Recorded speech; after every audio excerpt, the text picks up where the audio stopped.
بسم اللہ الرحمن الرحیم۔ السلام علیکم ورحمۃ اللہ وبرکاتہ۔ تو اسٹوڈنٹس، آج ہم تختی نمبر 5 شروع کریں گے۔ تختی نمبر 5 جو ہے اس کا نام ہے تنوین۔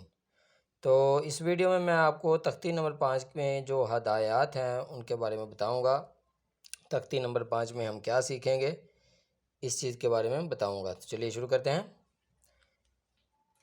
2 زبر 2 زیر اور 2 پیش کو تنوین کہتے ہیں۔ جیسا کہ آپ دیکھ سکتے ہیں ہر حرف کے اوپر 2 زبر 2 زیر اور 2 پیش ہیں، یہ دیکھیں۔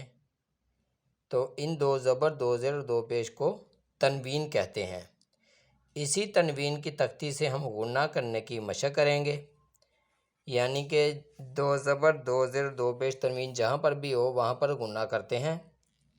غنہ کیا ہے؟ غنہ ناک میں آواز کو چھپانے کا نام غنہ ہے۔ اور آپ کی آسانی کے لیے میں آپ کو یہ بھی سمجھا دوں کہ غنہ کہاں پہ ہوگا اور کہاں پہ نہیں ہوگا۔ تو یہ آپ دیکھ سکتے ہیں، یہ وہ 8 حروف ہیں جو تنوین کے بعد آ جائیں تو غنہ نہیں ہوگا۔ حمزہ، ہا، عین، حا، غین، خا، لام اور را۔ ان 8 حروف میں سے اگر تنوین کے بعد کوئی بھی حرف آ جائے تو غنہ نہیں ہوگا، ادروائز اور کوئی لفظ آئے گا تو غنہ ہوگا۔ تو غنہ کیسے کرتے ہیں؟ جیسا کہ پہلے بھی آپ کو بتایا کہ ناک میں آواز کو چھپانے کا نام غنہ ہے، تو میں آپ کو ایک بار کر کے بتا دیتا ہوں۔ میم 2 زبر من، میم 2 زیر من۔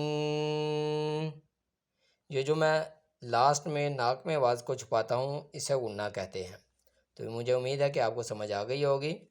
تو میری اس ویڈیو کو لائک کریں، اپنے دوستوں کو فیملی ممبر کے ساتھ شیئر کریں، اس چینل کو سبسکرائب کریں۔ انشاءاللہ ملتے ہیں نیکسٹ ویڈیو میں۔ اللہ حافظ۔